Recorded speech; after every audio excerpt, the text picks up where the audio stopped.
I can never thank my brothers of the inner bar enough for this great privilege, which they never tire of showering on me. We all love you and respect you, my lords. The credit is yours that we continue to thrive in this profession.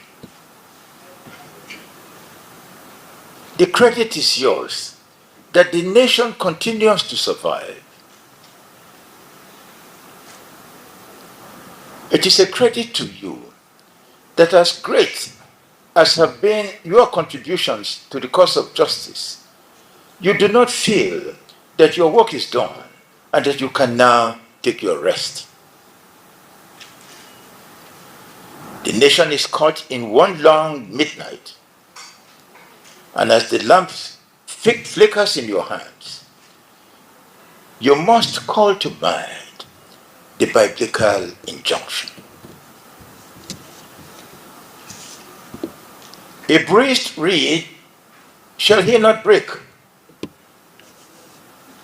and the smoking flax shall he not quench. He shall bring judgment unto truth. Those who hate the lamp that you hold will do all that they can to extinguish it. You judges of this generation are not appointed to rest. You are in the same position in which the Apostle Paul found himself when he declared that he had been all things to all men, that by all means he might win a few. In his own words, to the weak became I as weak, that I might gain the weak.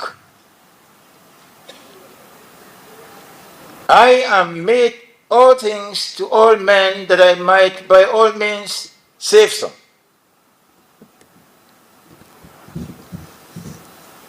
But that was not the view that the orator Tertullus held of Paul when he appeared to prosecute him before the governor Felix. He said,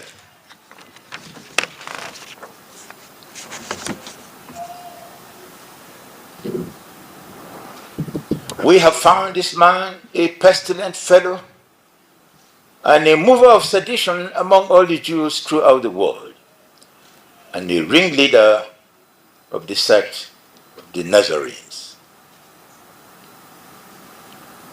We do not agree with Tertullus. Paul goes down in history as the greatest of the apostles. In much the same way, generations to come shall appreciate the sacrifices of you judges to save a nation in which nothing seems predictable. You must not despair. It is you who give us hope.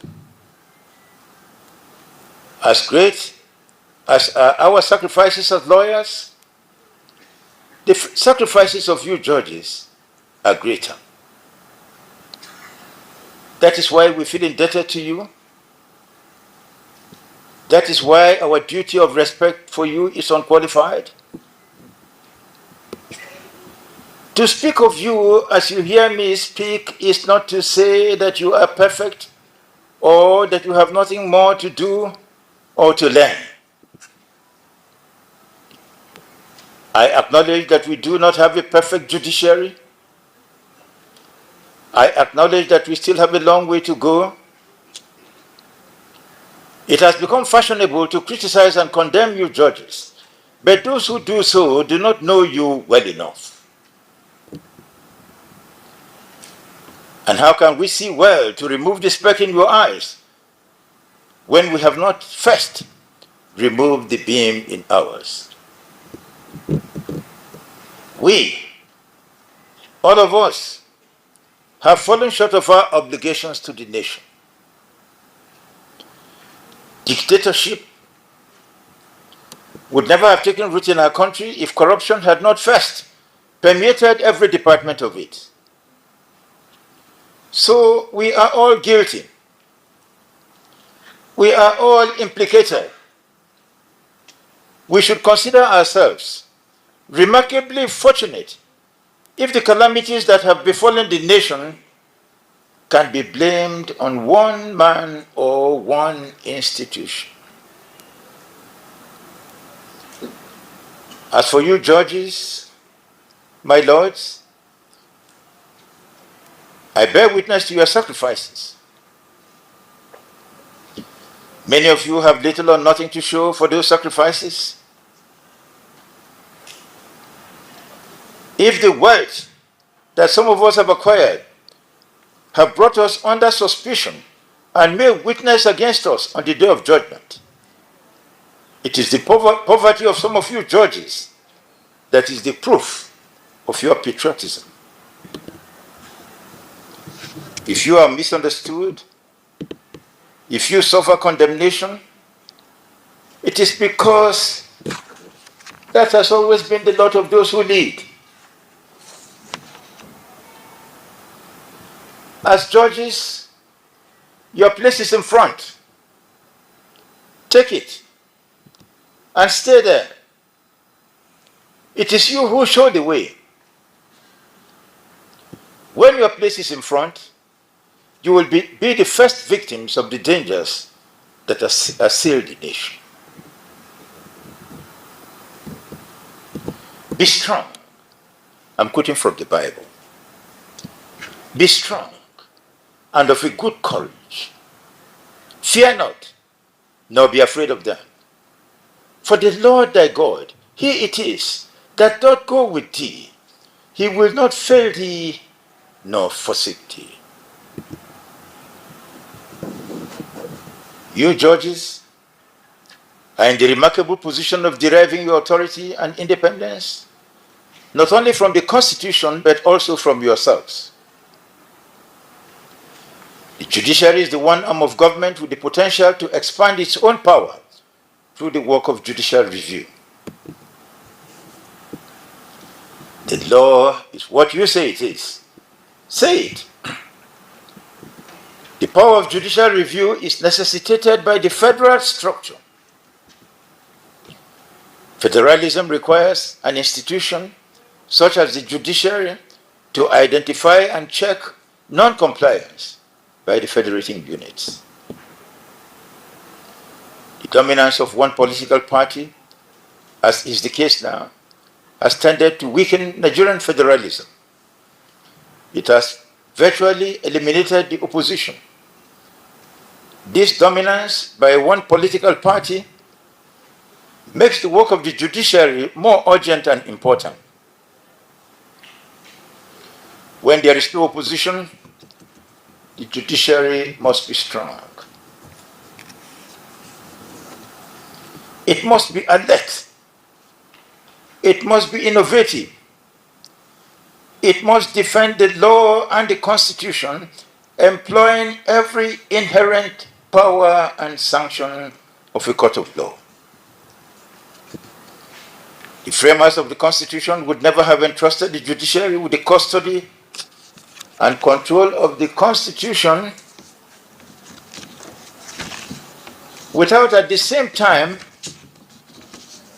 vesting it with the necessary jurisdiction and power to protect it at a time of mindless corruption. As I said before, it is midnight. It is you, judges, who lead in this darkness. At such a time, you must be bold, you must be courageous, you must be honest, you must be innovative. The criminalization of politics means that you are the hope of the nation.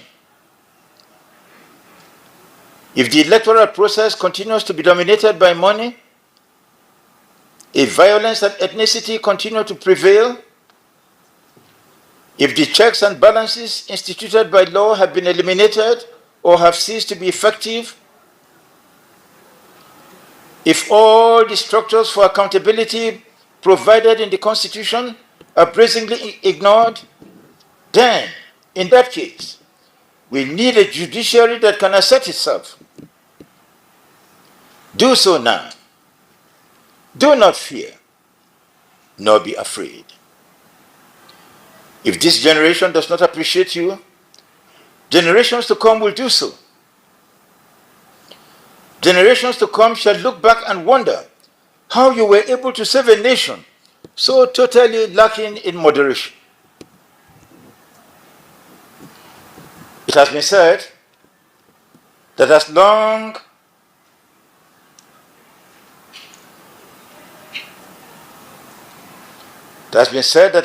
as the nation is rife with corruption, we should not consider ourselves a democracy. The hope of the nation is the judiciary.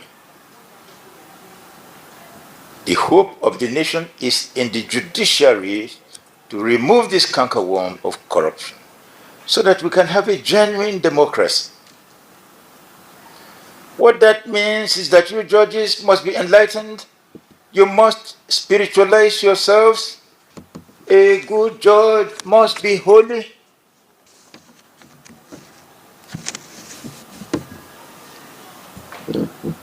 Whether the nation remains godless depends not so much on our priests and pastors and imams, but on you, our judges. The men and women of God have taught the lessons they ought to teach. It remains for you, judges, to punish disobedience. By the appropriate use of punishment, you have the means to compel criminals to give up crime. That is why it is said that a nation is as good or as godly as its judiciary. It is for this reason that some people blame not the politicians, but our judges and magistrates for the fallen state of our country. As long as our country remains as it is, it shall be a judgment on our judiciary.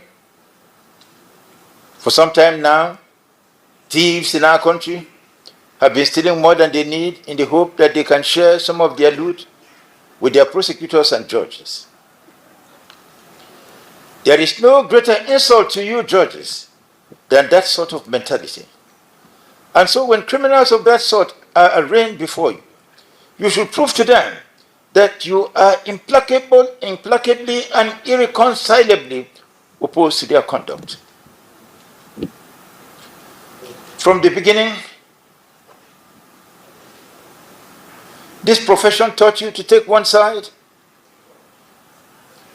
Take the side of God. Take the side of the nation. Take the side of truth. There are sacrifices to be made. Make them. I know that for many of you, a life of commitment to truth has meant poverty. Offer that poverty as your sacrifice to God. We are building a nation of righteousness. We must give up our former ways. And the judiciary is a vital and indispensable partner in that effort. It is through the work of the judiciary that we shall know whether or not the nation is failing or succeeding. If the presidential system has failed, if it is failing, or if it has serious defects, it is through the work of the judiciary that we shall know what remedies to apply. It is through the work of the judiciary that we shall know what remedies are available in the Constitution, either as it exists or as it can be amended to be. I can go on and on, but these are things you know. May the Lord bless you as you continue to serve. And I appeal to the nation, begin to pray for the judiciary. We are not going to help our judges by condemning them.